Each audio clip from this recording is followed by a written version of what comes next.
This is Robert Demers for Conman here at the Fantasia International Film Festival. I'm with Eddie Mullins, the writer and director of Doomsdays, which is playing here at the festival. How are you doing today, sir? I'm doing rather well, thanks for asking. How have you been enjoying your time here in Montreal? Well, it's my second visit, but this one has really topped the first pretty quickly. The last time I didn't avail myself of the bikes you have here. I have been tear-assing all over this town for the past 2 days. I've been to the park, I've been to Old Montreal, I've been up and down Saint Denis a couple times, went by the museum. I don't know, if it weren't for this winter I understand you have that's real bare, I might start looking at real estate. I'm totally bewitched. Sounds like you're making the most of your time here. I am, although I think I overdid it early on with the poutine. I had one night where I was a little out of sorts, couldn't go out and socialize. I had some sort of a French fry, gravy, cheese curd overload situation. Was it smokes up the street? No, it was frites. Yeah. I recommend you check out Smokes. It's up near where the festival is being held, near the EV building. Oh, up here on Bishop? Yeah. All right, will do. Now that I'm back in fighting form, I think I'm ready to face another plate of it. Those ones are epically sized ones, so even the small is like a large. Well, I've got some of my producers and cameramen and just a pretty good contingent of friends here, so I'll take along a second and a third in case I'm not quite equal to the task by myself.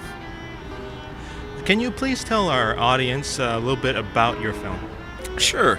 Doomsdays is about two young men, Dirty Fred and Brujo, who are played by Justin Rice and Leo Fitzpatrick, respectively. And they're fairly well convinced that peak oil, diminishing petroleum resources on a global level is going to bring the modern world as we know it just to a screeching halt. And they're so thoroughly convinced of this that they've decided that to drop out of conventional society altogether. So instead they lead a life of pretty reckless vagabond type behavior. They schlep around affluent areas of the Catskills, and they break into unoccupied homes, avail themselves of whatever resources they can find, food, booze, pills, that pretty indiscriminate in what they're willing to abuse, and then typically move on, either right before they get caught or sometimes right after. And what inspired you to write this story?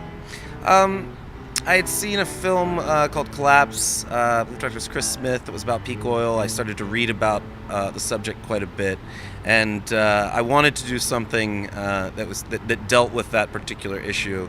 I had also read a book called The Singularity is Near, about the synthesis of human and robot life and how that wasn't too far away. And I started to think of the future as this kind of grim dialectic between, on the one hand, total chaos, and on the other hand, this kind of arid robotocracy. And faced with these two choices, I thought neither. So I guess I was sort of living out some sort of, I don't know, trying to find some sort of alternative path between these two options. Now, you have a second screening in a few days, but you also had your first earlier this week. How do you think it went off with the audience? I think it went pretty great. I had not seen it with any more than a handful of people previously. I'd done a test screening or two, but this was definitely the most raucous and enthusiastic reaction I've ever gotten. They were laughing at all of the jokes that I'd planted, and even at some jokes that I didn't know were jokes. Being also the director, what was your approach when you started the film? Well, the thing that was, I guess I divided into two categories. There was the story that I wanted to tell, and then there was the way that I wanted to tell it. And the formal approach was something that I thought a great deal about. I think we live in an age of intense continuity cutting. Everything gets faster and faster and faster. And it's not just Michael Bay or Johnny To. You see it in Tony or directors' work, like Martin Scorsese. I love The Departed, but it's cut almost in a manic kind of way. And I wanted to reverse the trend. I wanted to go in the opposite direction, if you will, to be a director of the shot rather than the cut. So there's really only maybe 4 match cuts in the whole picture, and 2 of those are axial cuts, so I wouldn't even count them. But I tried to approach every scene in a single shot and try to create and sustain visual interest through complex blocking and staging rather than through cutting. And it turned out to economically be a pretty smart choice too, because once we got a scene done, once we had a successful take or 2, we were out. We weren't cutting in for mediums and close-ups. Having been a film critic in the past, do you think that made you realize how to make a good film? No.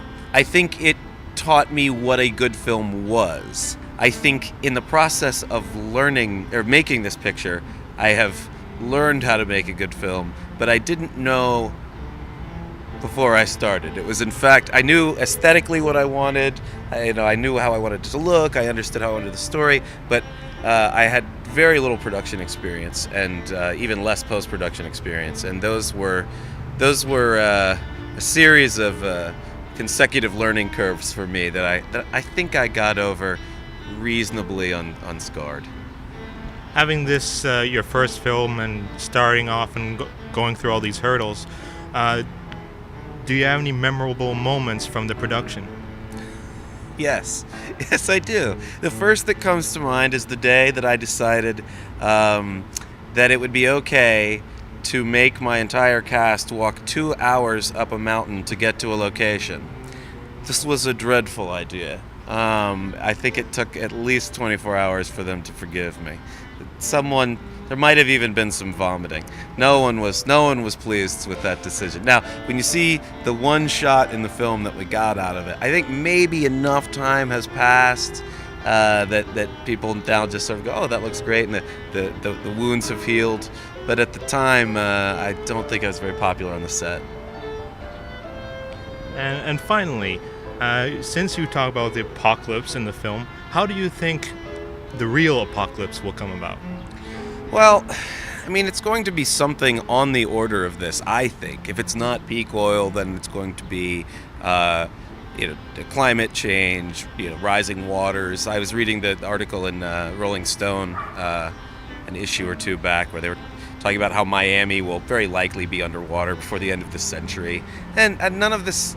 I don't know. There's a sense of just sort of raging impotence that I have at things like this. There's nothing. I don't know. This is my reaction to it, I guess, as an artist, to try and sublimate those feelings into something I can share with other people. But I'm not sure how I'd go about stopping peak oil or saving Miami or any of the other various catastrophe scenarios that seem to be preponderating these days. Well, thank you very much for talking to us, and I wish you a great showing with your second screening. Thank you very much. I appreciate it. This has been great.